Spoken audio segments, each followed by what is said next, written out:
écologique, un vaste programme, Ah bah oui. et celui qui a accepté de remplir le défi ce soir est Clément Ramos. Il va nous expliquer, tout ça avec à la fois beaucoup de pédagogie et beaucoup de passion. Donc je pense qu'on va à nouveau passer une très belle soirée. Oh mais on passe que de très bonnes soirées avec ce que vous organisez. Ah, c'est gentil, merci beaucoup Frédéric. Dis-moi, Anne-Charlotte, tu reçu mon mail? Ah non, Bah, c'est bien, c'est ton nom, hein, @gmail.com? écoute, oui, c'est ça, mais Bah, je n'ai pas reçu d'email ou alors il est peut-être tombé dans l'un des onglets que j'ai pas vérifié, donc il faudra que je regarde. c'est Il que je faudra que me je regarde. souviens te l'avoir envoyé.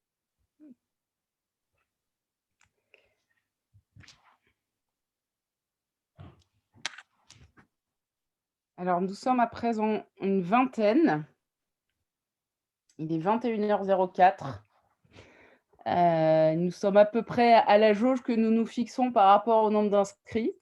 Donc je vous propose de démarrer de ce pas, peut-être jusqu'au moment de la discussion. Je vous propose qu'on coupe tous, nos micros, et si vous souhaitez intervenir, n'hésitez pas à poser vos questions ou commenter, directement dans le chat. Beaucoup de nouveaux noms ce soir, donc c'est peut-être l'occasion de vous présenter, notre initiative et notre association qui est née pendant le premier confinement, d'une réflexion commune avec, Mathilde, de se dire que, dans ces nombreux appels au monde d'après, il était bien peut-être de passer des tribunes et des mots aux actes. Nous avions beaucoup d'idées pour changer le monde à l'époque. Nous en avons toujours beaucoup, et nous avons décidé de nous lancer en organisant des premiers cycles de conférences et en se focalisant sur 3 thèmes précis que vous avez ici à l'écran. Sur, la lutte contre l'artificialisation des sols, sur un autre sujet autour d'une mallette pédagogique. Je m'aperçois que le PowerPoint passe mal à l'écran. Et un troisième sujet qui était autour, d'un sujet plus économique et social, qui était de repenser les modèles d'entreprise. La conférence de ce soir s'inscrit davantage dans ce troisième axe, qui est de repenser les modèles d'entreprise à l'aune, du défi, climatique. Donc le thème de ce soir, entreprise et transition écologique. Comme je vous le disais, avec Mathilde, nous avions cette conviction qu'il fallait maintenant agir et on a surtout cette conviction que chacun, à notre échelle, pouvons impulser des changements, alors individuels ou au sein des collectifs, auxquels nous appartenons, comme une copropriété, par exemple, une association, une école, pourquoi pas, d'autres types de collectifs comme des crèches ou des EHPAD et pourquoi pas aussi et surtout, une entreprise. Tous ces collectifs, pour nous, représentent des sociétés miniatures qui, face aux défis climatiques, peuvent jouer un rôle et peuvent faire leur part. Car c'est de ça dont il s'agit, vraiment de faire sa part dans ce combat, d'apporter sa pierre à l'édifice. Et si chacun d'entre nous, réunis ce soir, fait sans doute déjà des efforts dans sa vie, quotidienne, malheureusement, nos efforts mis bout à bout ne représenteraient que 25 de l'effort à accomplir. En tout cas, c'est ce qu'écrit, Carbone 4, le premier cabinet de conseil spécialisé dans la transition énergétique et l'adaptation au changement climatique. Et pour vous expliquer de quoi il s'agit, pour vous mieux rentrer dans le détail, c'est Clémence Ramos qui ce soir va nous éclairer sur ce sujet. Clément Ramos, pardon, excuse-moi Clément. Clément, Ramos travaille depuis 7 ans au sein de Carbone 4. Il y est, entré, ils étaient 14. Aujourd'hui, ils sont 70, répartis entre, Paris et Lyon.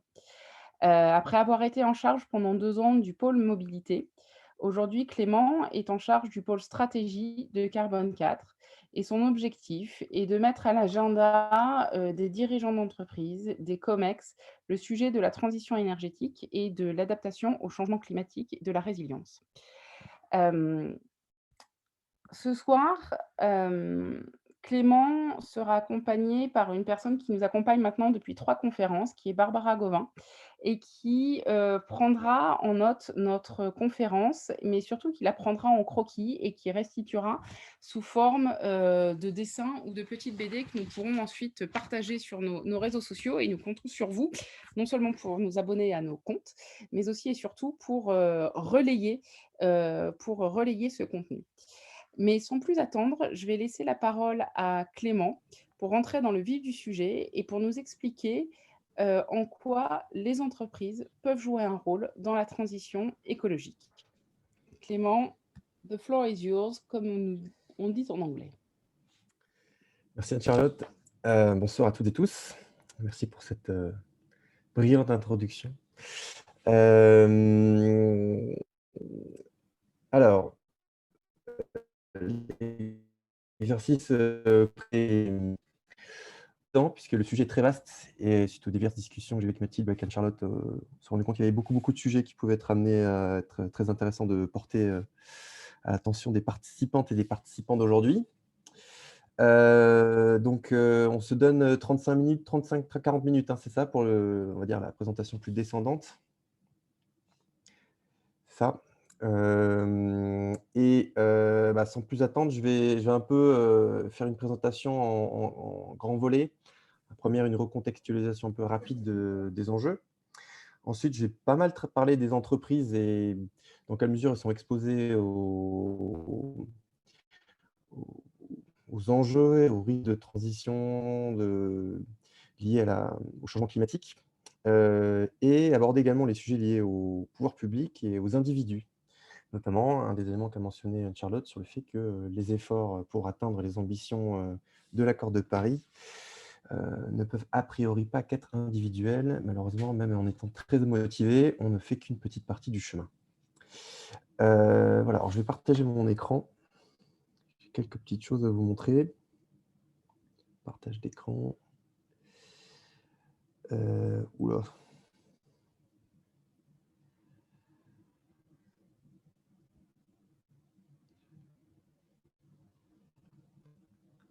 D'accord, ça a l'air d'être ça.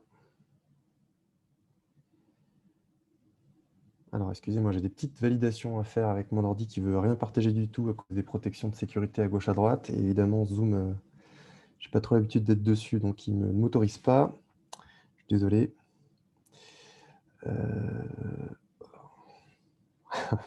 Vraiment désolé pour ce petit imprévu technique. Hop.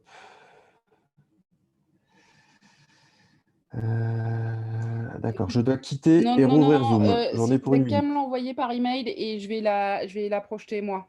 Démarre, envoie-moi par email et je vais projeter. Je pensais ça. Franchement, je pense que j'en ai pour 2 secondes. Là. Je reviens. À tout de suite.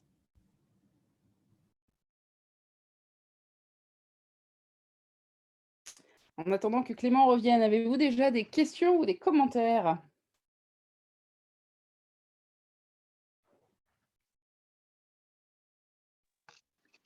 Moi, j'ai un commentaire, Anne-Charlotte. Je trouve que tu es très bien en speaker-in pour introduire les travaux de nos actes citoyens.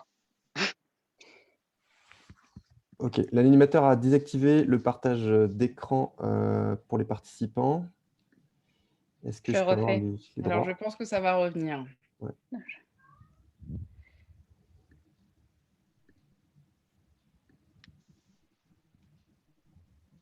Ok. Est-ce que vous voyez mon écran à partir de maintenant? Ça commence bien. Voilà, c'est parfait. Ok. Alors, on va commencer par une petite recontextualisation que j'aime bien initier avec cette image. Donc, en grosso modo, là, vous avez devant vous une image qui représente combien de personnes il faudrait pour faire fonctionner ces véhicules à hauteur de la puissance de son moteur. Bon, là, c'est une belle cylindrée. Néanmoins, il y a à peu près 500 personnes là, pour tirer un véhicule que chacune et chacun, en tout cas dans un pays occidental, a l'habitude d'utiliser. Qu'est-ce que ça veut dire? Ça représente l'extraordinaire expansion de nos bras et nos jambes, leur multiplication, issue de notre accès à une énergie, très abondante, et essentiellement fossile. Le pétrole, le gaz et le charbon. Ça, c'est l'histoire de l'humanité depuis, un un très, très, très court instant du point de vue de l'histoire de l'humanité, hein, c'est 1 siècle et demi, 2 siècles. Cette extraordinaire expansion de la civilisation et toutes les conséquences, positives de progrès qu'on peut connaître, les indicateurs de développement humain, ont progressé énormément à bien des égards. Se sont faits, sont essentiellement fondés sur cet accès à énormément d'énergie. Qu'est-ce que c'est, l'énergie? C'est, la mesure de la transformation du monde. C'est-à-dire que, pour transformer quoi que ce soit, le déplacer, le déformer, faire une réaction chimique, le chauffer, il faut de l'énergie et plus on dispose d'énergie, plus on transforme le monde, l'environnement. Cette, extraordinaire capacité de notre espèce à transformer son environnement, heu, est passée par le fait qu'on a donc réussi, depuis 2 siècles, à démultiplier nos bras et nos jambes grâce à un accès à une énergie, très abondante et peu chère au regard de ce qu'elle pouvait représenter dans le passé. Hem, alors, malheureusement, cet accès à une énergie extrêmement abondante, qui nous a pas mal, aidé à développer, notre espèce, a un prix. C'est-à-dire qu'elle est fondée à 80 sur les énergies fossiles et la combustion de ces énergies fossiles émet des gaz à effet de serre. Alors l'effet de serre, c'est très bien, sans ça, il n'y aurait pas de vie sur Terre. Néanmoins, le surplus d'effet de serre n'est généré par, ces émissions issues essentiellement des combustions de gaz à effet des combustions des énergies fossiles, a une petite conséquence, c'est que, le climat est déréglé et on s'oriente vers des, augmentations de température moyenne de l'ordre de, 4 à 5 degrés dans les tendances actuelles. Et qu'est-ce que ça veut dire 4 à 5 degrés? Il faut savoir qu'il y a 20 000 ans, pardon, il y a 20 000 ans, sur votre gauche, le territoire européen, enfin ce qui entoure, la France actuelle, était, en fait, beaucoup moins, entouré de mer qu'aujourd'hui. On pouvait aller de Paris à Londres à pied, hein, il n'y avait pas de Manche. Et puis, l'Écosse était un gros tas de glace de, plusieurs kilomètres de haut, du fait en fait d'une énorme calotte glaciaire qui, absorbe toute l'eau environnante et donc il y avait beaucoup moins d'eau, autour. Donc ça, c'est 5 degrés seulement qui nous séparent de cette, morphologie de l'Europe, à l'époque. Et donc en fait, 5 degrés, c'est ce qui nous sépare de cette, ces caractéristiques du terrain de l'époque, mais ça s'est produit, ce réchauffement de 5 degrés, en 20 000 ans. Là, aujourd'hui, on est exposé à un réchauffement de ce type-là sur des échelles de temps qui sont, bien moindres, puisqu'on est de l'ordre de la centaine d'années et on ne sait pas trop ce que ça va donner. Donc, là, je fais un peu rapide, hein, l'histoire, évidemment. Il y a énormément de choses derrière tout ça, énormément de rapports et de certitudes scientifiques sur tout ce que je vous dis.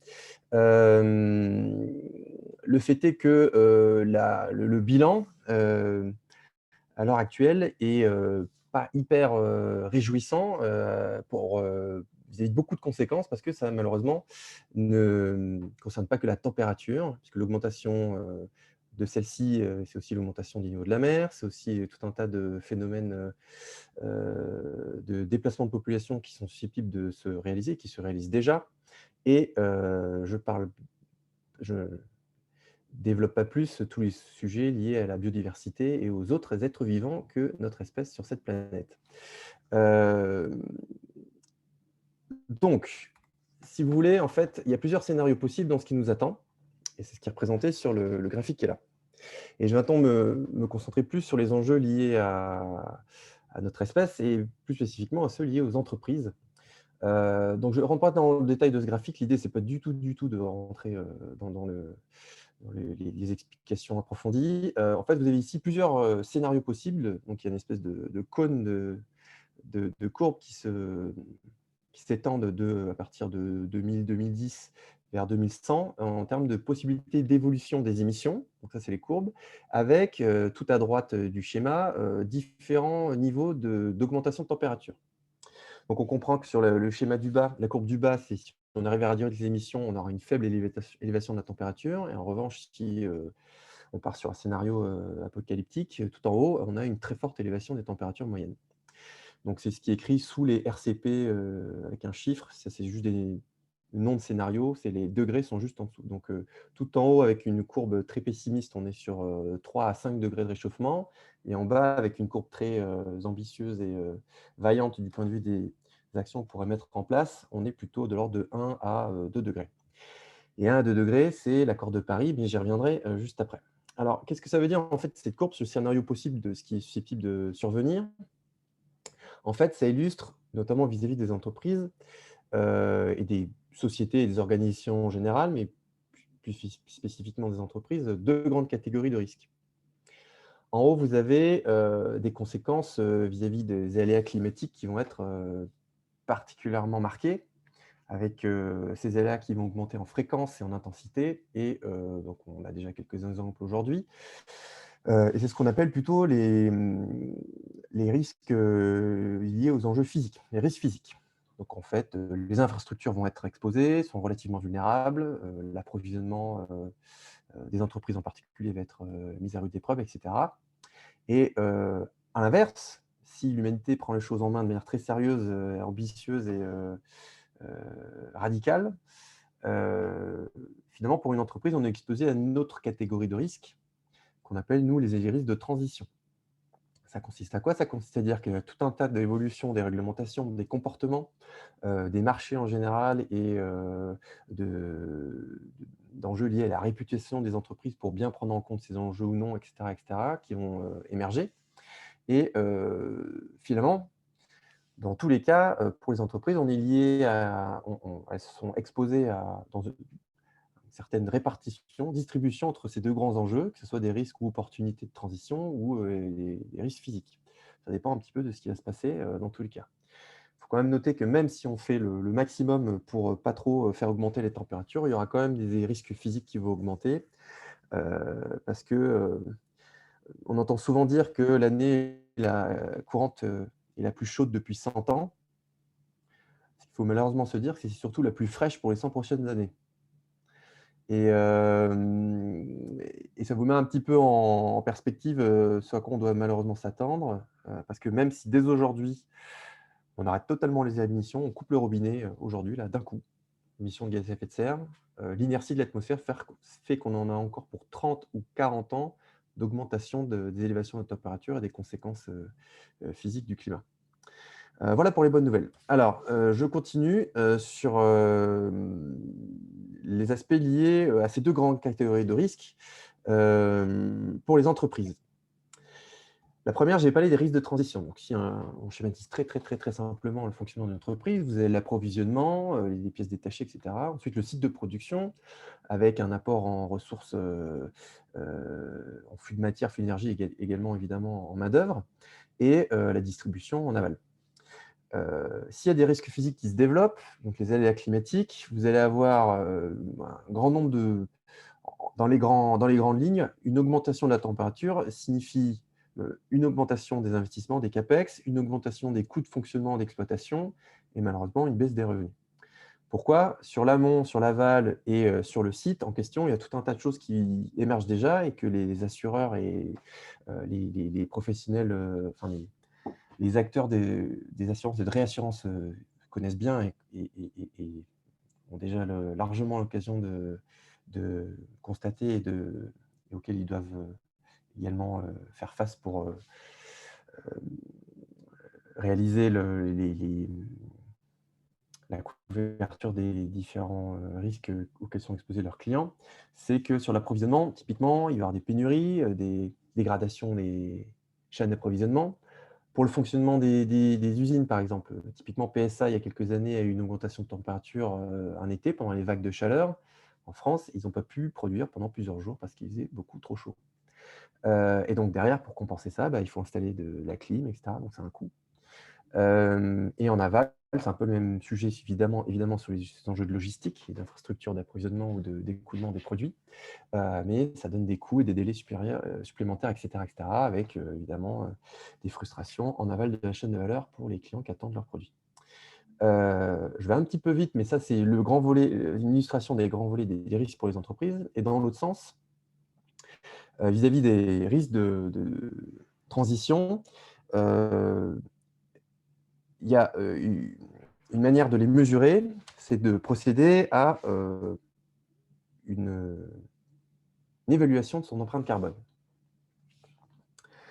Pourquoi? Parce qu'en fait, l'empreinte carbone, ce n'est pas simplement un exercice qu'on va faire pour connaître des émissions de CO2, ça ne sert pas à grand-chose en soi, c'est plutôt une mesure du risque de transition que je vais aborder, car vous allez pouvoir visualiser où sont vos dépendances liées aux énergies fossiles. Et par exemple, en cas de l'introduction d'une taxe carbone ou de protection carbone aux frontières de l'Europe, cette dépendance aux énergies fossiles et par voie de conséquence les émissions de gaz à effet de serre associés vont avoir un coût qui va augmenter pour vous. Et du point de vue de l'entreprise, avec une lecture plus économique cette fois-ci, qu'une lecture physique, vous allez tout de suite voir qu'il y a un petit sujet. Alors, je vais m'appesantir juste 2 secondes sur en quoi consiste l'empreinte carbone, parce qu'on y reviendra après pour les individus aussi. Pour une entreprise ou une organisation en général, vous avez les activités de l'entreprise qui vont être intégrées dans cette empreinte.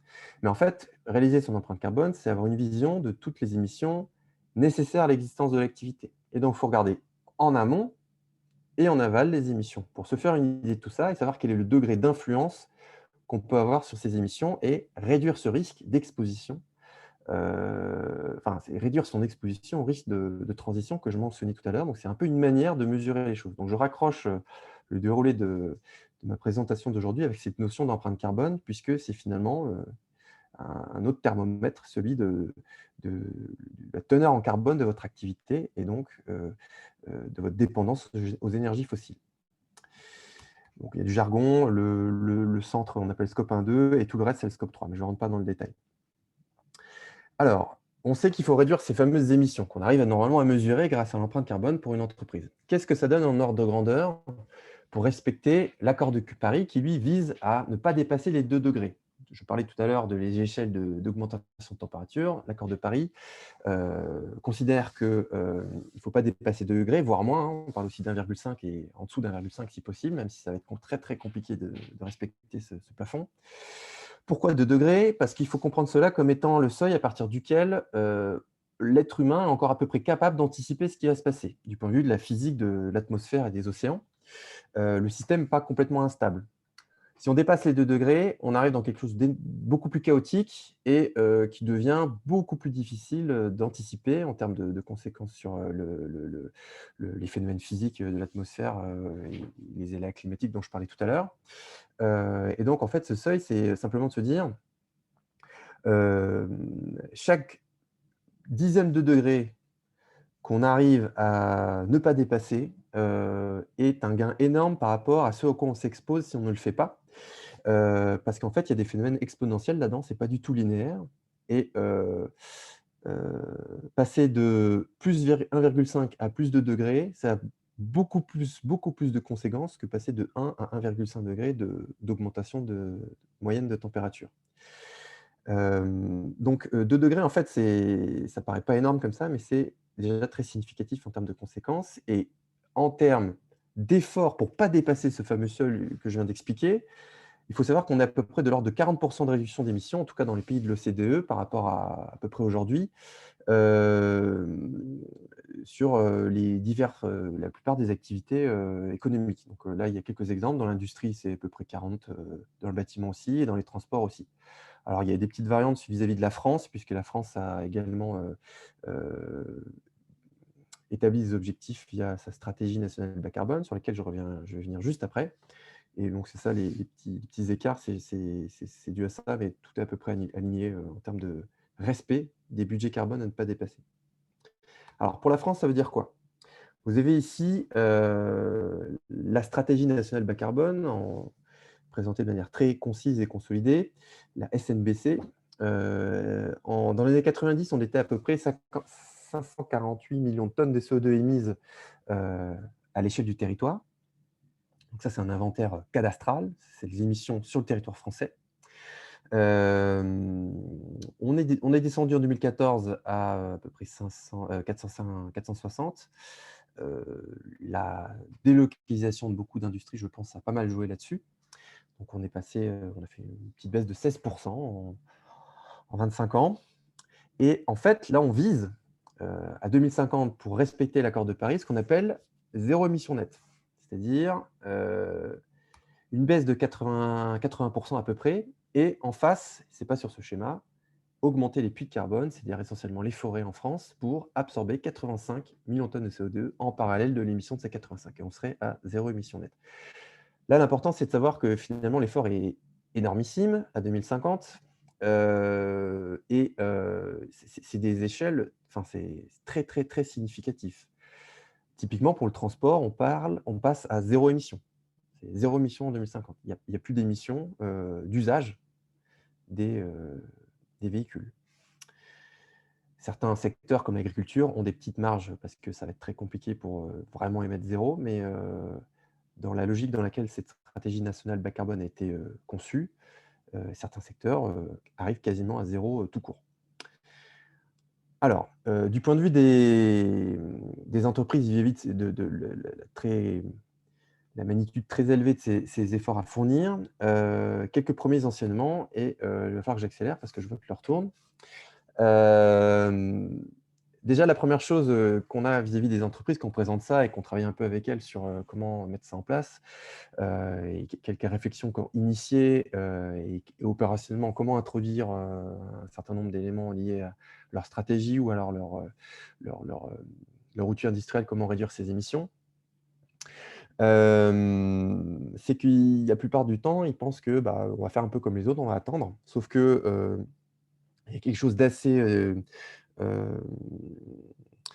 clair qui se dégage, c'est que les premiers qui vont tirer leur épingle du jeu pour soit penser à un business bas carbone et de préférence réduire ses propres émissions, parce que ce sont deux choses un petit peu différentes. Je réduis mon impact sur le climat ou je réduis l'impact du climat sur mon activité, c'est-à-dire en me prémunissant des risques de transition. Je vais proposer des véhicules électriques plutôt que des véhicules diesel et je vais essayer de les construire d'une manière bas carbone. C'est un peu deux sujets. Les entreprises peuvent tirer largement un impact du jeu par rapport à ça. On le voit déjà, il y a énormément d'attentes du point de vue du grand public en particulier. Mais il y a quand même un petit effet de groupe qui a un peu de mal à prendre, sauf que un certain nombre de secteurs commencent à s'y pencher très, très sérieusement, en particulier la finance, qui veut se dérisquer. Le risque, c'est un peu un mot qu'ils utilisent tous les jours. Et donc, ils essayent de plus en plus de voir dans quelle mesure ils peuvent contribuer à investir dans des business qui vont être résilients par rapport à un monde bas carbone. Deuxième point que j'aime bien, c'est qu'il y a d'autres risques de transition que juste ces histoires de marché ou d'exposition à des réglementations qui peuvent être un peu plus drastiques. C'est qu'en fait, on se rend compte aussi, et ça c'est un retour qu'on a d'énormément de dirigeantes et dirigeants que je peux voir dans mon métier, c'est qu'elles ont du mal à recruter une certaine frange de profils. Parce que ces profils sont extrêmement conscients de ces sujets. Les gens qui sortent d'université ou d'école, il y a énormément d'initiatives de ce côté-là. Et en fait, c'est un risque de transition, c'est un risque RH de pas avoir des engagements et surtout de mettre en application ces engagements, d'une part au bon niveau d'ambition et de manière crédible. J'avais fait une conférence il n'y a pas longtemps là-dessus où le thème était « Jeunes et décarbonés » parce que ils n'arrivent plus à recruter et ils comprenaient qu'il y avait un sujet lié à ces enjeux climat. Enfin, ce n'est pas un truc qui va se faire en deux coups de cuillère à peau, ni sans budget, puisque c'est des enjeux très très forts qui vont nécessiter des mutations et des transformations assez profondes, et sur lesquelles je reviendrai juste après quelques petites astuces pour bien démarrer quand on est une entreprise sur la prise en compte de ces sujets. Je vois l'heure qui tourne, il n'y a pas de problème, je devrais arriver à tenir, même si j'entends que c'est un peu dense. En général, on explique à nos interlocuteurs et interlocutrices qu'il y a à peu près 7-8 principes sur lesquels on pense qu'il faut vraiment porter son attention pour se dire, OK, bon, j'ai compris qu'il y a un enjeu, comment je m'y mets? Alors le premier, c'est le fait que l'omniprésence d'un sujet, notamment dans les médias, n'est pas nécessairement, ne veut pas forcément dire qu'on comprend bien. Et il faut vraiment, là, je vous fais un truc express, mais on peut, je pense, s'accorder 10 à 20 heures pour bien comprendre le sujet et les enjeux, notamment sur le volet un peu stratégique lié à son activité, qui sont amenés à émerger pour mon entreprise si je la dirige et que j'ai envie de la rendre résiliente. La deuxième, c'est que, comme je vous l'expliquais très rapidement tout à l'heure, on peut avoir une lecture économique de son économie et le sujet qu'on traite, nous, est une lecture d'abord physique avant de la raccrocher à l'économie. Donc, c'est ce que ça veut dire, le carbone n'est pas dans les euros. Et donc, il faut développer une comptabilité de ces enjeux liés au flux de matière et d'énergie qui font que l'activité de l'entreprise existe en parallèle d'une comptabilité classique avec des monnaies sonnantes et trébuchantes. Un autre point, c'est que réfléchir à une stratégie qui soit compatible avec l'accord de Paris ou stratégie 2 degrés, ça permet tout de suite de distinguer un petit peu le terrain de jeu auquel on a droit, entre guillemets, dans un monde qui est, a priori, celui que nous souhaiterions tous avoir, c'est-à-dire le plus vivable possible et sous ce plafond d'élévation de température avant que ça devienne complètement chaotique et vraiment pas très sympathique à vivre. Donc, l'ordre de grandeur pour se dire qu'on a une stratégie qui soit compatible avec cet accord de Paris, c'est baisser de 4 à 7% les émissions par an. Donc forcément, ça contraint assez fortement un certain nombre d'éléments liés en l'amont et l'aval de sa chaîne de valeur. Un autre point, c'est qu'il faut se fixer, si on se fixe des objectifs d'émissions, en valeur absolue et pas en valeur relative. C'est-à-dire, si je dis je vais émettre moitié moins d'émissions par yaourt produit, si je suis un producteur de yaourt, mais si je fais x15 en vente de yaourt, j'émets plus de gaz à effet de serre et donc game over. Et donc, c'est important de, quoi qu'il arrive, je n'émettrai pas plus que tant de tonnes de CO2 dans l'atmosphère, que je sois en croissance ou pas. C'est évidemment un enjeu qui est loin d'être simple à apporter et à expliquer, même en amont d'une possible engagement d'une entreprise à ce sujet. Évidemment, il faut que les gens qui décident soient absolument investis, complètement convaincus et totalement impliqués dans le processus. Alors là, on parle du COMEX en général. Voilà, il faut qu'ils soient également, comment dire en bon français, incentivés sur ce sujet. Il faut faire attention au calendrier parce que les échelles de temps dans les enjeux dont on parle sont extrêmement importantes du fait de la vitesse à laquelle on doit réagir. Et également se faire une petite idée des deuxièmes catégories de risques qui étaient les risques physiques. Alors, je finirai ce premier volet, après je parlerai des individus et j'aurai terminé. En fait, l'enjeu n'est pas forcément technologique ni vraiment financier, je pense. Il est d'abord un enjeu de transformation culturelle et managériale. Et il y a énormément de forces vives qui sont prêtes à faire beaucoup de choses et à beaucoup changer. Mais cette mise en mouvement n'est pas toujours simple à initier. Il y a toujours un petit effet de l'œuf ou de la poule dans cette affaire aussi, de ce que j'ai pu voir de mon côté. Mais il y a aussi des très grands groupes qui s'engagent et qui le font très sérieusement, je pense, et au bon niveau d'ambition. Alors, on n'est qu'au début, on ne sait pas s'ils vont arriver à atteindre les niveaux que j'ai un petit peu évoqués, mais j'ai quelques exemples. Bon, on pourra peut-être en reparler pendant la discussion. OK, ça, c'est les entreprises. J'ai un petit peu parlé aussi des pouvoirs publics qui ont un peu cadré un certain nombre de choses avec l'accord de Paris ou en France, très rapidement. Mais ce qui se passe, c'est qu'en général, on se retrouve dans une espèce de triptyque où l'État dit bah, « moi, les entreprises, je n'ai pas trop mon mot à dire sur ce qu'elles doivent faire, elles ne sont pas toujours d'accord avec moi. » Et les individus, pareil, ils sont contre tout. Les individus disent ouais, mais moi, je suis très chaud pour avoir changé et adopter un mode de vie bas carbone, mais on ne me vend rien qui me permette de le faire. Il n'y a pas de produit disponible. Et les entreprises, je caricature, hein, bien sûr, peuvent dire bah oui, mais moi, je vends ce qu'on m'achète, en fait. Donc, et puis, de toute façon, il n'y a pas de réglementation qui m'empêche de le faire. Bref, donc ça tourne en rond, il ne se passe rien. Alors, ce qu'on va vis-à-vis de ça, c'est qu'on porte beaucoup l'attention sur le fait que c'est les individus qui doivent changer, en fait. Et malheureusement, ce n'est pas aussi simple. C'est que l'essentiel, je pense, de l'effort est d'abord collectif. Et l'individu, même très motivé, n'a pas énormément de marge de manœuvre, même si vous triez vos déchets, etc. En fait, c'est vraiment pas grand-chose par rapport aux enjeux que j'ai un petit peu développés juste avant en termes d'effort, réduction d'émissions. Alors, pour expliquer ce point-là, et je finirai là-dessus, en trois dernières diapos. À l'heure actuelle, un Français et une Française en France, il émet à peu près, alors ça c'est les émissions en empreinte, ça intègre l'import des produits en France et l'empreinte des produits qu'on achète, et pas uniquement qui sont produits sur le territoire français. Il émet à peu près 11 tonnes de CO2, entre 10 et 11 tonnes. Essentiellement, c'est le transport, le chauffage qui contribue à plus de la moitié des émissions et l'alimentation. Après, les biens et services privés, ça va être le dernier tiers en prenant en compte les services publics. Il faut arriver à ce niveau-là en 2050. Il faut passer de 10 à 2 tonnes. Il faut faire le moins 80% dont je vous parlais tout à l'heure. Ça veut dire quoi? Ça veut dire que dans un schéma d'amaigrissement de gaz à effet de serre très fort, on aurait proportionnellement un petit peu cette réduction d'émissions pour atteindre 2 tonnes. Alors, comment on fait pour arriver là?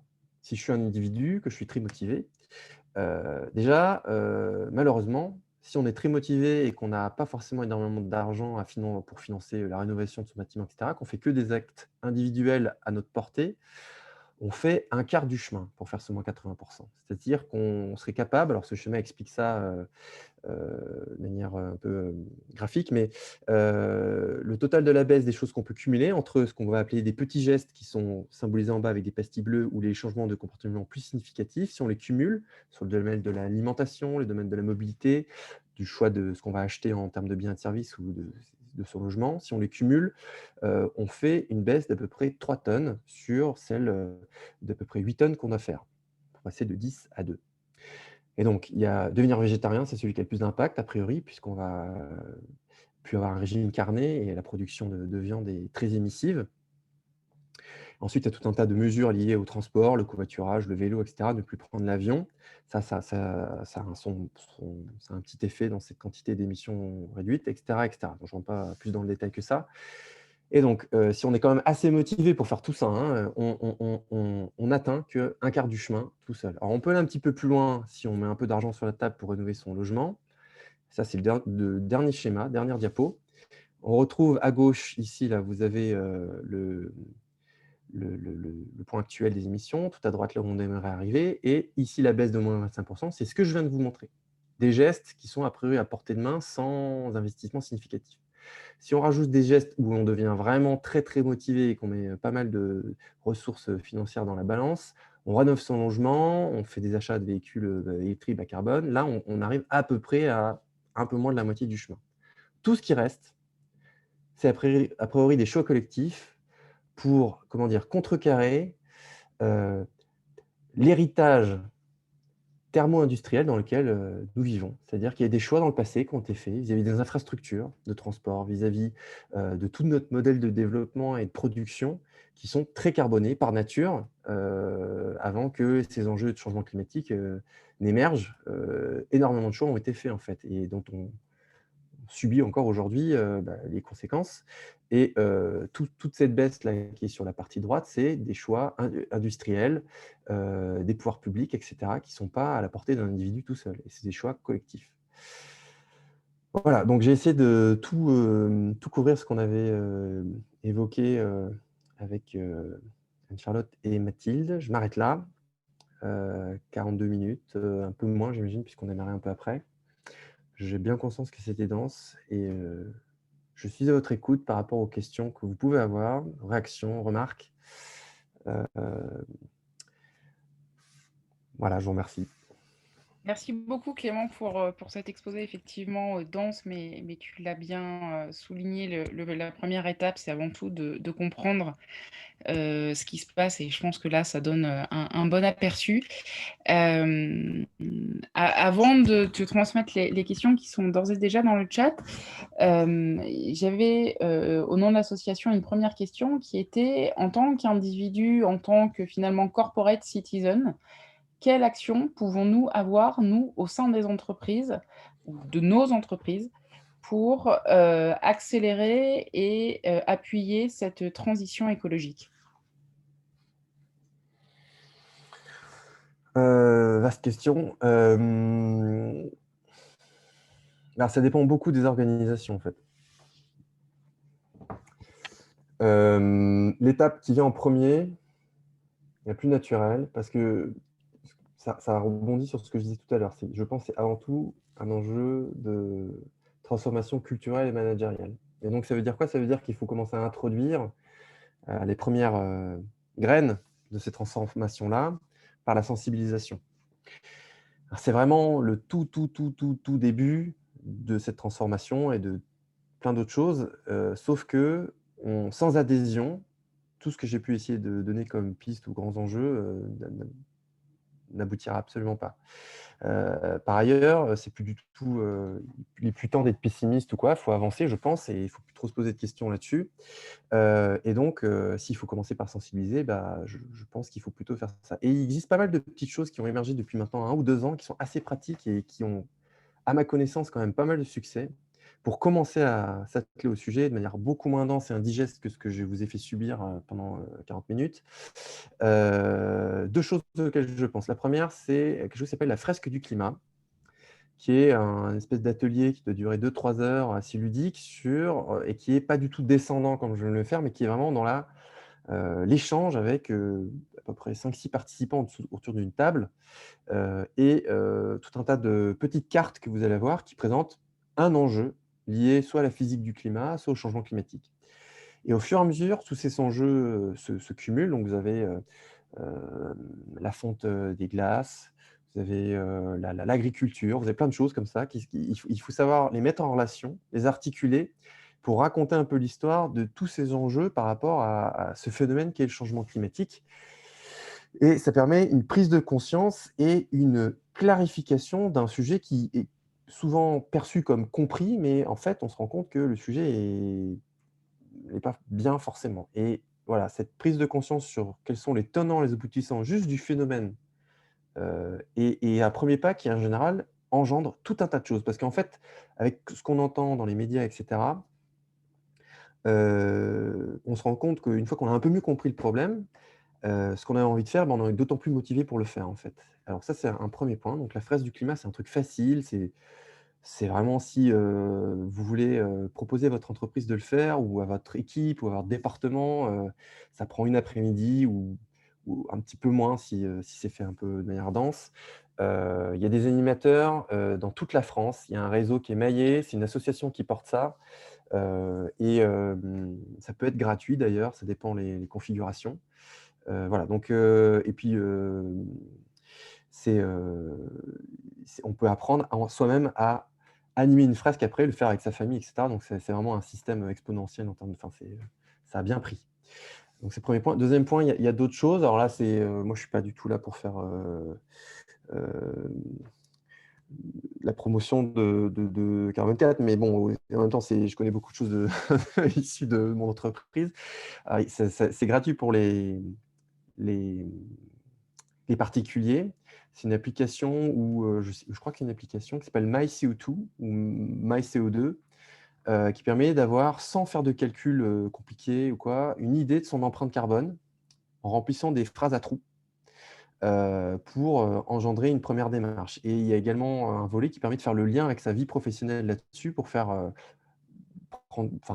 pour intégrer ses convictions, éventuellement ses ambitions de changement dans le continuum qui est la vie professionnelle et la vie personnelle. Et donc, essayer d'atteindre et toucher également en disposant d'arguments, soit par la fresque, soit par cette autre option, avec les gens qui décident, peut-être au café, je ne sais pas, commencer à glisser certaines choses. Ça, c'est vraiment ce que j'ai en tête. J'espère que ça répond un peu à la question sur comment on fait quand on débarque un peu dans l'entreprise et qu'on aimerait faire un peu bouger les choses.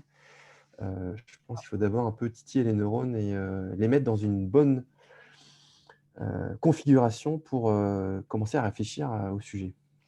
Merci beaucoup. Nous, au sein de l'association, on avait organisé une fresque du climat dans notre toute première webconférence, car nous avons la chance d'avoir un animateur fresqueur au sein du bureau, en la personne d'Arnaud Marek, et qui nous avait fait ça enfin, on peut le même faire en digital. C'est vrai qu'on l'avait fait Oui, c'est vrai. un peu rapido, mais c'était vraiment très intéressant.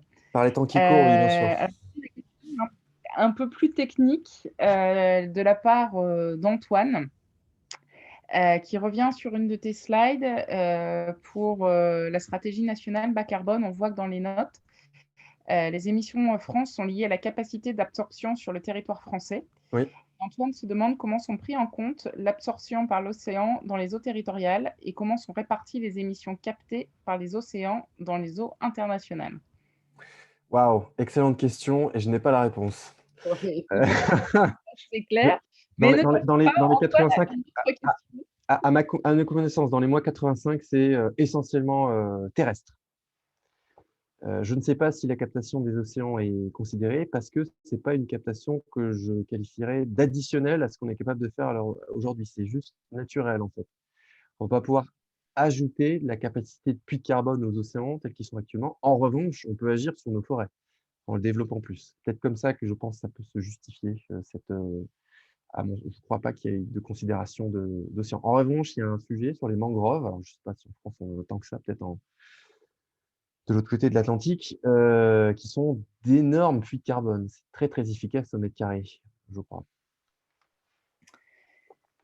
Alors, Antoine se demande aussi s'il y a une répartition de contribution possible entre les grandes entreprises et les PME. Enfin, tu nous as montré des graphes où il y avait des répartitions entre les individus et les entreprises. Est-ce qu'au sein des entreprises, en fonction de leur taille, on peut voir des différences? Alors, c'est-à-dire, est-ce qu'on peut voir des différences ou est-ce qu'il y a des schémas qui proposent… Pardon, est-ce que les contributions sont différentes? Alors, il y a des contributions. Alors, typiquement, là, j'ai mis objectif OCDE. En fait, ces chiffres-là, ils ne tombent pas d'une analyse totalement physique. Il y a évidemment tout un tas d'éléments économiques dans cette considération-là, puisque typiquement, pour les pays qui ne sont pas dans l'OCDE ou les pays émergents, les chiffres sont moins élevés. Parce que sont considérés la capacité à pouvoir continuer à se développer, et c'est bien naturel que les gens de ces pays-là ont peut-être aussi envie de monter leur niveau de vie, comme tout le monde. C'est plus de l'ordre de moins 10-13%. Alors, ça ne répond pas exactement à la question, mais il faut dire que la seule segmentation entre des acteurs qui pourraient être similaires sans considération géographique ont peut-être des objectifs qui seraient susceptibles d'être différents dans la manière dont ils sont articulés aujourd'hui. Comment ils sont articulés, ce n'est pas non plus forcément 100% issu des sujets portés par les pouvoirs publics, c'est aussi pas mal d'initiatives plus ou moins privées qui gèrent ça, ou des institutions ou des associations internationales qui proposent des objectifs, et du fait qu'elles ont pignon sur rue désormais, et qu'en termes de réputation, est-ce que les financiers vont commencer à regarder pour savoir est-ce que cette entreprise est sérieuse ou pas, est-ce qu'elle a adhéré à ce programme international porté par telle institution. Il y a une espèce d'effet d'entraînement où finalement de plus en plus d'entreprises adhèrent à tel objectif à l'heure actuelle, ce sont des objectifs. Ce n'est pas encore fait de baisser les émissions. J'enfonce des portes ouvertes, mais c'est important de le souligner quand même. Voilà, si cette entreprise était plutôt en Chine ou je sais pas, un pays émergent, elle aurait des objectifs un peu moindres que si elle est complètement et uniquement développée en Europe. En revanche, entre petites et grandes entreprises, je ne connais pas à ce stade de segmentation d'efforts. C'est plutôt entre secteurs et entre géographie de secteurs. Mais le sujet, c'est que ce n'est pas qu'un sujet de réduction d'émissions. Il faut aussi comprendre ça. Imaginons, je vais développer, je m'appelle Tesla, et je vais vendre beaucoup de voitures. Tant qu'on puisse considérer que les véhicules électriques de Tesla réduisent vraiment les émissions, ça peut se discuter dans certaines géographies, mais je ne vais pas rentrer dans les détails. Moi, si mon business augmente, mes émissions vont augmenter. Pourtant, je décarbone complètement le transport. Je suis financier, je regarde que ceux qui baissent leurs émissions, je ne le vois pas ça. Pourtant, c'est un business qui va être résilient et qui va aider les autres à baisser leurs émissions. Et ça, ce n'est pas forcément présent directement dans ce qui est vu à l'heure actuelle sur les empreintes carbone, puisqu'elles vont juste regarder celles de l'activité de l'entreprise et pas l'amont et l'aval de leur chaîne de valeur. Donc, il y a quand même 2-3 petits sujets de compréhension, et on peut peut-être considérer qu'un acteur qui va augmenter ses émissions mais qui décarbone celles de tous les autres on va peut-être continuer à pousser son développement. Voilà, donc le sujet n'est pas complètement simpliste du point de vue de la réduction des émissions. C'est une réduction globale et peut-être dans ce qui n'est pas encore complètement fait du point de vue des méthodes et de la manière dont ça s'articule, il faudra intégrer ça aussi. Alors, tu as pris l'exemple de Tesla et c'est une transition parfaite pour la question suivante, qui est la question de Patrice, qui s'interroge sur la pérennité de la voiture électrique au regard des pénuries à prévoir sur les métaux rares et les terres rares. Alors, en effet, ça, c'est un exemple très intéressant puisqu'il permet de visualiser le basculement entre ce qu'on pourrait appeler, et je mets des guillemets, un découplage entre l'activité économique et les émissions de CO2 au prix d'un recouplage très fort en termes de ressources. C'est-à-dire, on bascule le problème des émissions vers un problème de ressources de terres rares, de métaux rares. En ce qui concerne les véhicules électriques et les terres dites rares, parce que toutes ne le sont pas, à ma connaissance, vis-à-vis de ce qui est envisagé dans un développement à moyen terme, il ne devrait pas y avoir de souci de ressources. Mais je vous invite à lire plein de rapports à ce sujet. À Carbone 4, on en a fait plusieurs sur le sujet du véhicule électrique notamment. Tout est développé, que ce soit sur les aspects bien sûr climat, mais également ressources. Je n'ai pas de bonne réponse à cette question. En effet, puisque je n'ai pas une connaissance particulièrement exhaustive de tous les métaux rares et toutes les ressources qui vont être appelées pour développer ces technologies-là. Mais c'est un sujet qui est en effet pas très souvent souligné, ce basculement ou ce passage d'un problème à un autre qui est un petit peu parfois pas très visible dans les discours. En tout cas, pour le véhicule électrique, je sais qu'il n'y avait pas forcément de grosses pénuries envisagées pour les technologies actuelles, à horizon 2035 notamment. Merci beaucoup. Fanny se demande si tu peux nous donner des exemples de décarbonation des services publics. Oui, c'est le bâtiment, tout simplement déjà. Il faut savoir que, comme dans bien d'autres domaines, l'État n'est pas toujours l'acteur le plus premier de la classe sur ce qu'il dit de faire aux autres. La plupart de ces bâtiments sont vieux, vétustes, c'est un peu des passoires thermiques. Donc rien que ça déjà, sachant que les émissions liées au chauffage en France, c'est chauffage du résidentiel ou du tertiaire, ça doit peser pour à peu près 20 à 30% des émissions françaises. Rien que ça, c'est fondamentalement une assiette, un gisement de réduction qui est assez élevé. Les services publics, il y a pas mal d'autres choses sur quand ça peut être lié au transport en commun, hein, bien sûr. Vous avez pas mal finalement d'activités aussi d'ordre industriel qui sont. Alors, je ne sais pas ce qu'on entend par service public, ça peut être aussi des délégations de services publics. Enfin, voilà, j'englobe tout ça là-dedans. Je ne sais pas exactement comment sont comptabilisés ce qui constitue ou pas un service public dans l'empreinte de la France. Mais voilà quelques exemples déjà. Merci beaucoup. De ce que toi, tu as pu voir dans ton rôle de directeur du pôle stratégie de Carbone 4 et dans tes interactions avec les comités de direction des entreprises, comment est-ce que tu qualifierais le degré de maturité des entreprises sur le sujet ou le concept de décroissance qu'on peut assez rapidement, je dirais, Oui. associer à cette transition écologique? Ouais. Ah bah oui, oui. Alors, je vais peut-être contextualiser un tout petit peu la question par rapport à ce que je fais moi, parce que je suis rentré direct dans la présentation, parce que j'avais une petite idée que ça devait être un peu dense. Donc, avec un de mes collègues, on est responsable du pôle stratégie. Ça consiste à faire quoi à Carbone 4? C'est faire monter les enjeux de transition énergétique au plus haut niveau décisionnel possible. Donc, les directions stratégiques, les COMEX, etc. Et on essaie de plonger l'activité de l'entreprise dans un monde bas carbone, on regarde ce qui se passe. Et on identifie avec ces analyses-là les marchés porteurs, ceux qui le sont beaucoup moins, ceux qui sont super exposés au risque carbone, qu'il faut peut-être commencer à éviter. et ceux qui sont plus à développer parce que très opportuns et contributeurs susceptibles de contribuer à la neutralité carbone. Donc ça c'est le premier point. Deuxième point, les personnes avec qui on travaille, en général, elles viennent nous voir. On n'a pas trop de démarches commerciales sortantes, c'est pas mal entrant. On a beaucoup de demandes depuis, de manière, je veux dire, ça a beaucoup augmenté depuis 1 an et demi. Et depuis le premier confinement, il y a eu une accélération dans l'augmentation. Parce que une des analyses de mes associés, c'est en fait, penser l'impensable n'est plus complètement idiot.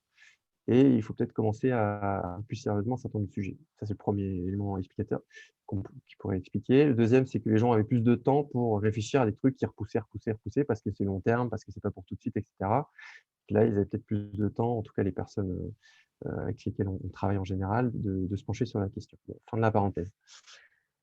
Quand on commence à... Donc, c'est important quand même de savoir que c'est eux qui viennent vers nous, parce que d'une certaine manière, c'est un peu comme quand on va voir le psy, c'est qu'on sait qu'il y a un petit sujet.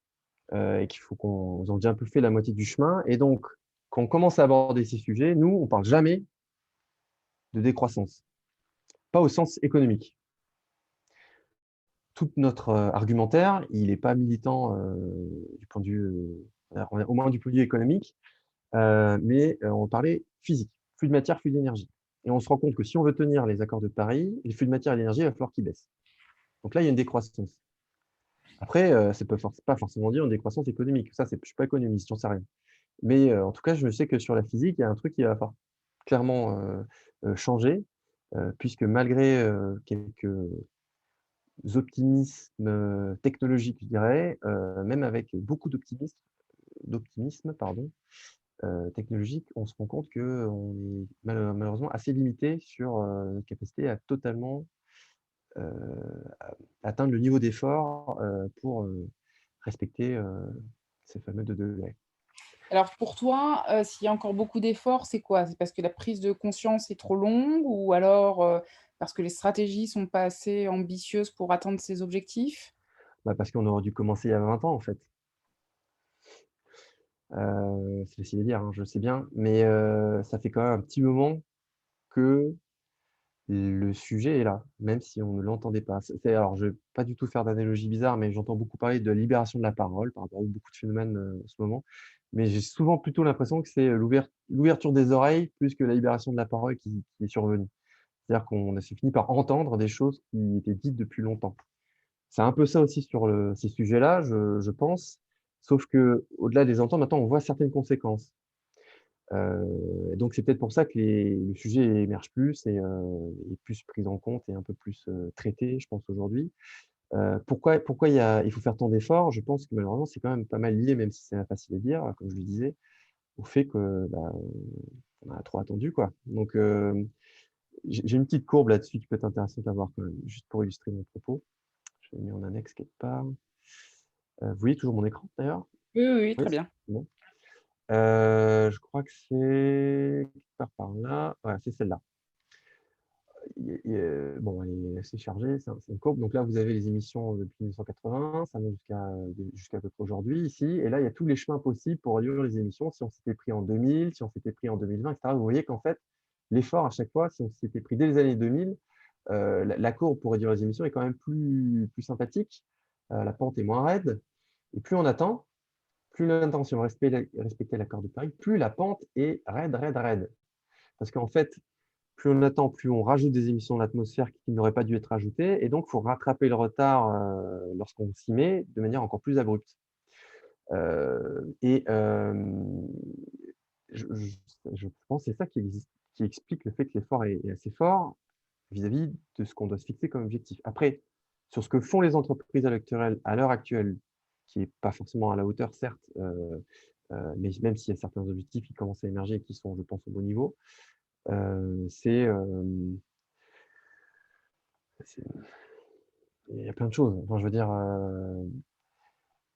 vu la tête des efforts, ça vient percuter de manière frontale, ne serait-ce que la notion de progrès et de développement et de réussite. Et en fait, c'est des enjeux philosophiques derrière. Ce n'est pas forcément des enjeux, à nouveau, je le répète, technologiques ou financiers. c'est un changement culturel de fond sur ce qu'on pourrait considérer comme la prospérité, ce qui fait qu'on est… c'est même, ça va même aller chercher, je pense, très, très nettement, des enjeux liés à la notion de bonheur et aussi à la mort. Tout ça, ça va assez loin, hein, mais c'est une fois que si ça survient, un certain nombre d'alignements en termes de, on se met d'accord sur ok, ce qu'on a envie de faire de notre développement, de la civilisation et culturellement une forme de changement de paradigme, qu'on pourra peut-être être beaucoup plus serein sur le niveau d'effort à mettre et sur ce qui est susceptible de pouvoir résoudre l'enjeu. La question est interprétable de bien des manières hein, sur pourquoi les entreprises ne font pas assez d'efforts, si c'était bien la question d'ailleurs. Je ne sais pas si j'y réponds correctement. Il y a énormément de choses et je pense que c'est essentiellement d'abord culturel et dans les imaginaires en fait. Il y a un vrai changement d'imaginaire à avoir pour peut-être s'engager avant de pouvoir faire les efforts, s'engager au bon niveau. Alors, je suis désolée parce que je ne prends pas les questions dans l'ordre dans lequel elles sont posées dans le chat, mais plutôt pour rebondir sur tes propos. Tu viens de parler d'imaginaire. Mathilde nous demande s'il ne faut pas inventer un nouveau récit, peut-être plus positif autour de cette transition écologique. C'est vrai que dans le graphique que tu nous as montré, on voit en fait tout ce qu'il faut arrêter de faire et pas nécessairement toutes des choses nouvelles qu'on pourrait faire. On voit surtout ce qu'on va perdre, mais pas nécessairement ce qu'on va gagner. Et Jean-Baptiste pose cette question de manière très, très décomplexée, je dirais. Donc, question pour remonter le moral, parce que c'est vrai qu'en t'écoutant ou par exemple à la fin d'une fresque pour le climat, on se demande si en fait tout ça sert bien à quelque chose. Qu'est-ce qui, toi, te donne de l'espoir dans l'avenir malgré la gravité du constat posé? Et peut-être, est-ce que chez Carbone 4, vous travaillez à inventer ce nouveau récit, cet imaginaire, ce nouveau récit positif pour nous engager dans le changement? À quoi ça ressemble concrètement un monde bas carbone?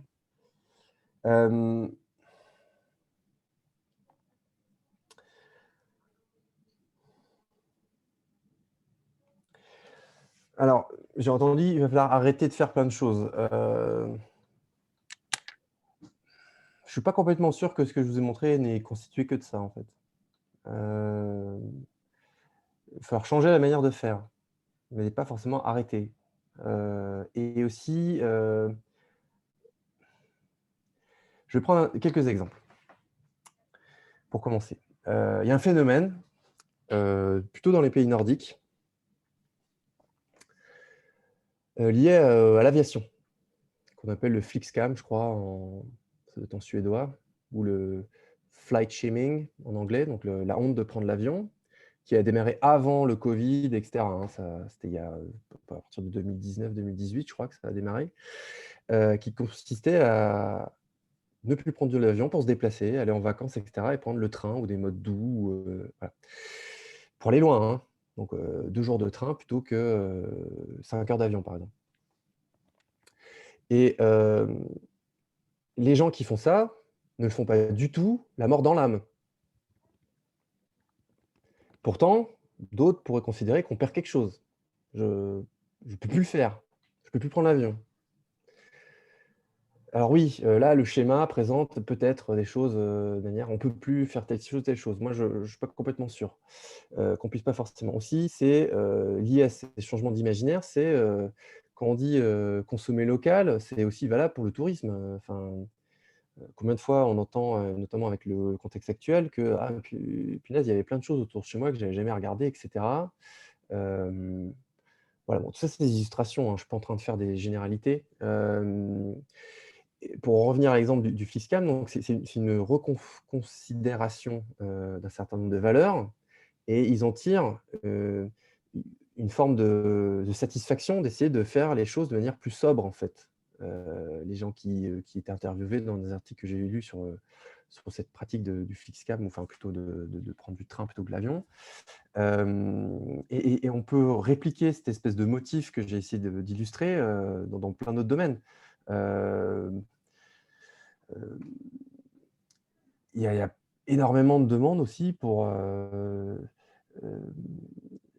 faire les choses de manière plus simple, le low-tech ou le slow life, bon, c'est des termes très anglais, pour avoir un tempo peut-être un peu moins soutenu, parce que finalement, je pense qu'il y a beaucoup de gens dans cette situation qui se demandent, mais pourquoi aller si vite, si fort? Est-ce qu'on ne peut pas juste se calmer un tout petit peu? Et ça rejoint cette notion de sobriété, qui elle-même rejoint cette notion de potentiellement de décroissance ou de post-croissance. Voilà, donc ça, c'est comment voir les choses de manière plus positive. Moi, c'est plutôt ça qui me, je dirais pas qui me motive, parce que moi, ma philosophie est un peu basique, hein. Je pense qu'il n'est plus le temps d'être pessimiste. Bon, les mauvaises nouvelles, c'est les pelleter tous les jours sur ces sujets-là. Et en fait, l'être humain n'a jamais plus inventif, réactif et entreprenant que quand il est dans un état d'esprit positif. Si c'est la soupe à la grimace et la déprime généralisée, c'est c'est un petit peu on est tétanisé, quoi. C'est-à-dire, il ne se passera rien. Donc moi, c'est plutôt ça qui me motive, de dire, je sais que l'Everest est immense à grimper, mais je ne regarde pas forcément le sommet H24, en fait. Je vais plutôt regarder le chemin, voir comment on avance. Et il faut le vivre, ça se mord la queue, je sais, il faut un peu le vivre positivement aussi, surtout que moi, j'ai la chance d'être dans une situation comme peut-être certaines des personnes aujourd'hui, de pouvoir le vivre positivement. C'est pas le cas de tout le monde, ça s'entend bien. Et ce qu'il faut être capable de faire, c'est justement proposer un imaginaire. Il y a des politiques qui commencent à le faire. Et pourquoi c'est des politiques? C'est parce que c'est quand même eux qui charrient l'imaginaire, enfin j'espère, avec d'autres, hein, il y a les religieux, etc. Il y a d'autres grandes organisations qui peuvent, qui sont, je pense, les porteuses d'imaginaire, au-delà du marketing et des publicitaires. Et c'est peut-être eux qui devraient un petit peu plus reprendre les rênes sur les imaginaires. Parce que finalement, le fait qu'on se sente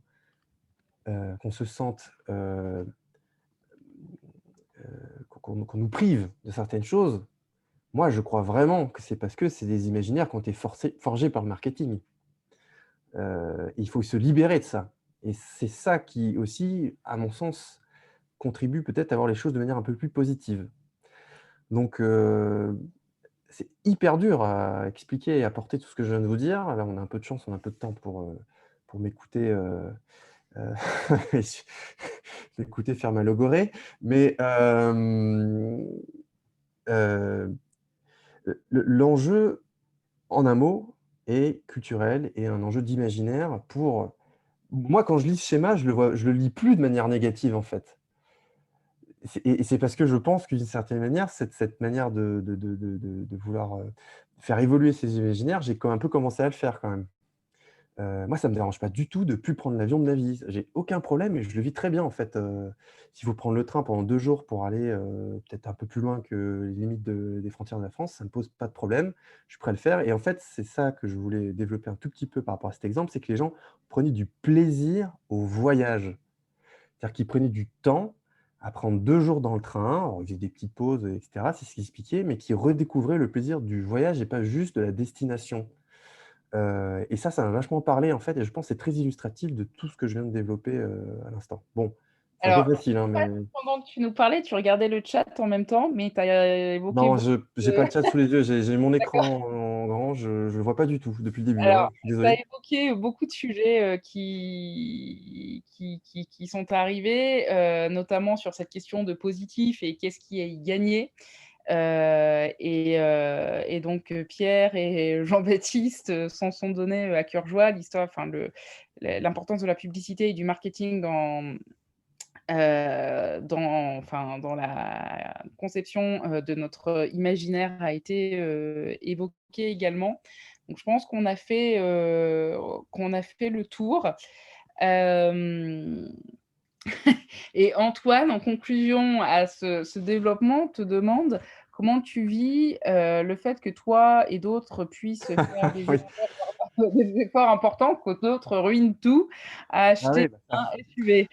mais en fait, c'est assez marrant parce qu'en fait, toutes vos réactions ont été assez théorisées. Il y a les aquabonistes, ceux qui disent à quoi bon. Il y a Jean-Michel ou Martine là, qui roulent en SUV et moi, je suis en train de trier mes déchets. Ça m'a pris un quart d'heure, descendre les poubelles, trier ceux des voisins qui l'avaient mal fait en plus parce qu'ils font n'importe quoi. Bref. Oui, Bon Pote, c'est un très bon site pour ça aussi. Si vous ne connaissez pas, je vous invite à regarder. Le SUV, ça me fait enrager tous les jours. Je ne suis pas en mode serein, bouddhiste, tout va bien. Non, non, évidemment, j'habite dans un quartier, on a tous les matins, moi j'ai pas de voiture, hein. Je croise les doigts si je peux encore y arriver pendant quelques temps, mais je ne comprends pas pourquoi les gens prennent un SUV pour faire 500 mètres ou un peu plus. Le truc pèse 3 tonnes, la voiture est obèse, ça ne sert à rien.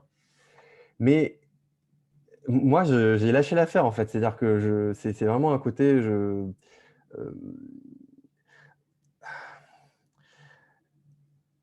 Ces gens, je pense, n'ont pas conscience, ne savent pas en fait, n'ont pas pris le temps de se poser les questions, sont complètement mangés par ces imaginaires qui ont été forgés sur 70 ans de marketing.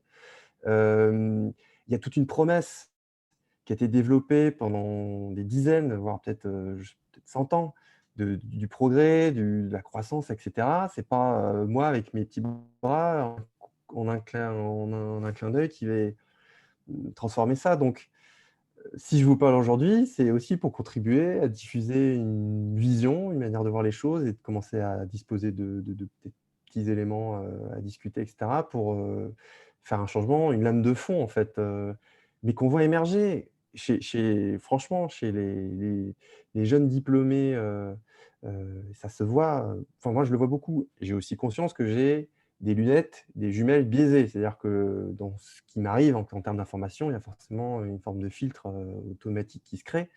Mais il y a 3 ans, je ne voyais pas du tout ça. Aujourd'hui, il y en a beaucoup plus. Je vois plein d'entreprises.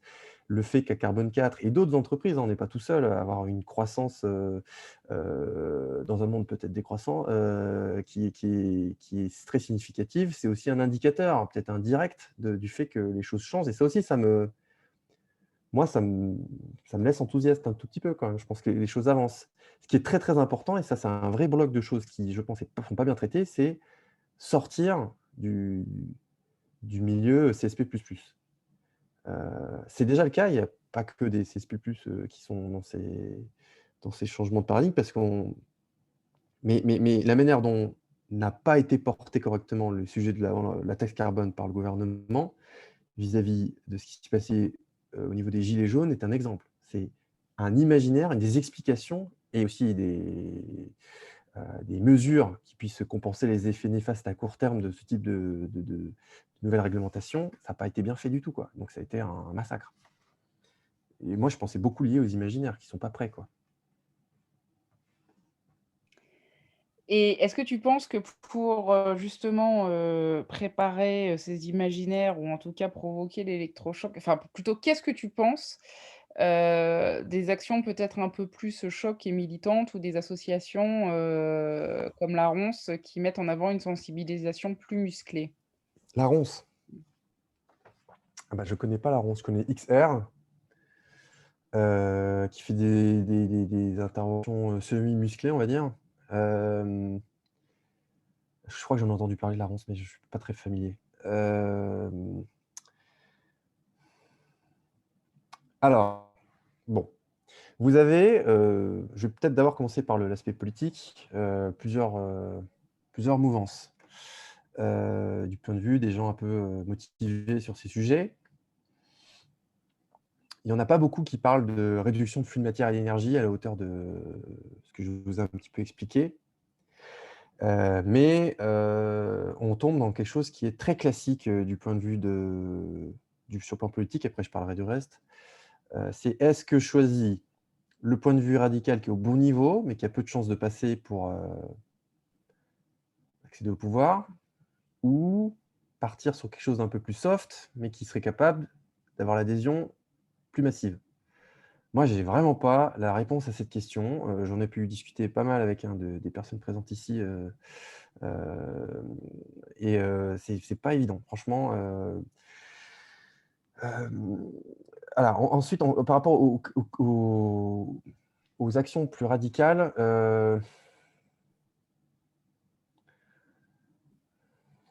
ça dépend lesquelles. Enfin, Alors, je vais te sortir de ce piège en me posant une autre question.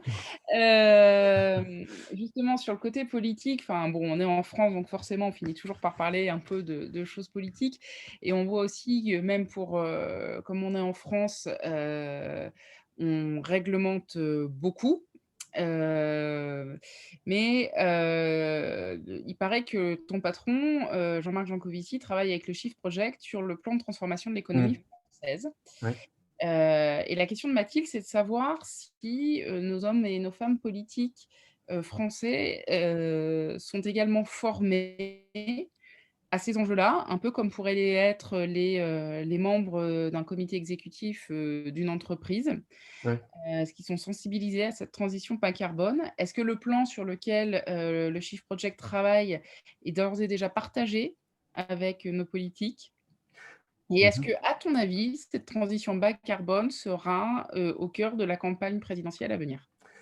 Alors, moi, je pense que c'est tout l'objet du Shift Project de porter ça aux oreilles, de la sphère politique. Mais je ne suis pas au Shift Project. Donc je ne peux pas me prononcer de manière heu, très détaillée là-dessus. Donc le Shift Project, c'est un think tank non lucratif, qui a une ambition européenne, qui commence à prendre d'ailleurs. C'est évidemment très français au début, mais c'est clairement européen pour porter, la voix, notamment d'acteurs, économiques et notamment industriels sur la décarbonation. Parce qu'ils y ont un intérêt, et qui pensent que tout le monde y a un intérêt, mais ils essayent de générer un effet d'emballement, bien sûr. Et également, l'objet du Shift, c'est, de porter ces messages et avec ou pour, le monde politique. Est-ce qu'ils sont formés? Bah, j'espère que le Shift fait son boulot. Hem, du point de vue plutôt de ce que je peux voir moi dans certains discours, il y en a, c'est plutôt sur la moitié, heu, sur la moitié, gauche de l'échiquier, enfin, politique que ça se passe. La prise de conscience, à mon sens, à la hauteur des enjeux dont j'ai parlé aujourd'hui.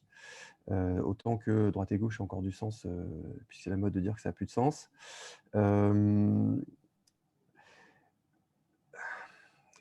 le, mmh, le sujet est pas bien maîtrisé globalement, hein. Tout de même, il y a quelques personnalités qui dénotent fortement, qui maîtrisent vraiment très bien. Hem, je peux en citer quelques-unes. Hamon m'avait impressionné à l'époque où il était, candidat sur, la connaissance et sa compréhension, en tout cas ce qu'il avait communiqué vis-à-vis de ses ambitions. Hem, il me semble que, alors il y a quelqu'un d'autre aussi qui est quand même assez pointu sur ces sujets, c'est Delphine Batho, qui est moins visible, que, la France insoumise ou d'autres. Elle est quand même assez pointue sur ces sujets. Hem, il y a la France insoumise quand même, ils ont quand même intégré un certain nombre de grands pans, dans leur discours. Hem, j'ai pas beaucoup de choses, liées à la décarbonation, chez LR ou, pas forcément totalement au niveau dans le gouvernement actuel, en particulier. Et le moins politiquement possible, que je puisse, faire en termes de vision et d'analyse, pragmatique, je dirais, sur ce que j'ai pu vu passer. Mais, pour être honnête, je suis pas forcément d'hyper près, tout ce qui se dit et se fait, enfin, de manière très régulière. C'est, évidemment, au regard des échéances et cetera que là, ça se voit plus. On a des sollicitations hein, du monde politique et aussi des syndicats maintenant, qui commencent pas mal aussi à s'intéresser à ces sujets. Et je crois qu'il y a certains syndicats orientés transition qui se sont créés ou qui sont en voie de se créer. Ça aussi, c'est assez nouveau, connexe au sujet politique. Alors moi, j'avais une question alors, qui est très, pour le coup, qui est vraiment très personnelle et peut-être que c'est une idée un peu bête, je ne sais pas. Je me disais, comme il est apparu des réseaux de femmes ou des réseaux favorisant la mixité dans les entreprises pour pousser ces sujets-là, est-ce qu'il ne faudrait pas réfléchir au sein des grandes entreprises ou au sein des grandes entreprises à justement créer des réseaux de salariés, pas nécessairement des syndicats, mais créer des réseaux de salariés pour pousser ces sujets-là et faire des recommandations en interne pour amener en fait les COMEX à se positionner davantage sur ces sujets de transition écologique et pour accélérer aussi leur transition écologique.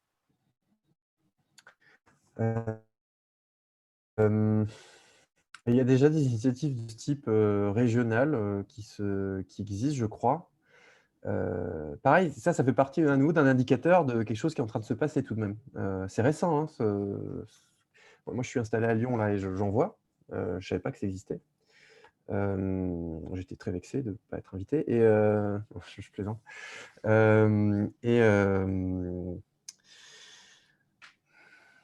En fait, il y a un vecteur de mobilisation et je pense de manière de secouer un peu les entreprises là-dessus, qui est, et j'en ai déjà parlé, mais les jeunes, les étudiants et les jeunes diplômés. Il y a notamment une initiative qui s'appelle Pour un réveil écologique, qui commence à être assez massive, assez visible. C'est pas qu'elle commence, c'est déjà le cas depuis quelques temps, je pense. Et là, typiquement, il vient de sortir un classement des établissements. Alors, c'est plutôt tourné vers l'académique, qui s'engagent pour former leurs étudiants à ces enjeux, qui sachent parler la langue adaptée à la transition, etc., en termes de compréhension, de techniques économiques, etc. Et aussi, ils font des classements des entreprises qui contribuent le plus ou pas du tout, des greenwashing awards. Enfin, tout ça, c'est des éléments de réputation, en fait. Et nous sommes fondamentalement une espèce sociale qui fonde beaucoup de ses choix sur la réputation, en fait. Et c'est d'ailleurs, il me semble, une des théories de l'apparition du langage. C'est d'abord pour le gossip, en fait, au sein des petits groupes humains, pour se dire, ah, lui, tu peux lui faire confiance, lui, non, machin. Et finalement, ce serait intéressant que ce soit ce phénomène-là qui soit aussi, j'espère, peut-être un élément contributeur fort de la transition. C'est-à-dire que, bah oui, mais la réputation... mais franchement, je le vois. C'est-à-dire que moi, j'ai travaillé avec un très, très gros industriel sur un sujet qui a claironné ses ambitions ensuite, ou bien Torbi sur ses réductions d'émissions, etc. 2 mois plus tard, on a le gros concurrent ennemi juré, le Némésis, qui a fait pareil, en fait. Parce qu'il a vu que l'autre l'avait fait. Ah oui, mais attends, réputation, etc. On est sur le même... Enfin, on n'est pas très futé comme espèce quand même, mais bon, voilà. Et ça marche. Et en fait, moi, j'ai passé des années à faire des calculs, des trucs super rigoureux, la démonstration rationnelle, des beaux graphiques, des chiffres, avec des gens super bien câblés qui comprennent tout ça. Bon, ça avance plus ou moins. Et en fait, on se rend compte que le sujet, c'est pas du tout ça, c'est les imaginaires, savoir convaincre et le concours ancestral de celui qui sautera le plus loin. Voilà. Je pense que, alors, je ne sais pas s'il y a encore des questions. Il nous reste 3 minutes. Mais je pense que c'est une belle conclusion, en tout cas, de se dire que le sujet est avant tout un sujet scientifique, rigoureux, tu nous l'as dit, une réduction des flux, c'est ça, une réduction des flux physiques Ouais. pour les entreprises. mais qu'à la fin des fins, peut-être pour faire accélérer le sujet, c'est surtout sur des leviers plus soft qu'il faut appuyer, celui de la culture, celui de Bah, l'imaginaire et on va dire celui de la compétition qui motive tout un chacun. c'est une guerre totale. Il faut que l'art en soit une part importante, comme l'économie ou la technologie, quoi. Est-ce que tu veux ajouter quelque chose, Clément, en guise de conclusion? Bah, j'espère vraiment ne pas vous avoir donné mal au crâne avec la présentation du début. J'ai, toute transparence, préparé ça un petit peu à la dernière minute. Euh, Donc oui, bah, j'ai mis ce que je pensais être fondamentalement important, mais bon, je saurai pour la prochaine fois faire peut-être plus court. Donc merci d'avoir été les cobayes sur ce format-là. D'habitude, je fais des conférences, mais ça dure 2h30, 3 heures. Donc voilà, c'est mes excuses en tout cas. Non, je plaisante. Le sujet est tellement vaste, on aurait vraiment pu parler 5 heures, quoi, hein. En tout cas, merci beaucoup parce que c'était vraiment passionnant et en tout c'est le début de la conviction et c'est le début de la compréhension. Pour tous ceux qui souhaiteraient approfondir certains points, sachez que cette conférence a été enregistrée, qu'elle sera rediffusée sur notre chaîne YouTube. On était très heureux de voir que notre dernière webconférence avait été visionnée 36 fois. Donc, on va peut-être dépasser là, les Ouh là 36. là. La prochaine conférence aura lieu le 4 mars. Cette fois-ci, nous parlerons des énergies renouvelables avec Jordi Aznar, qui travaille aujourd'hui en Espagne, avec un focus plus particulier sur le photovoltaïque.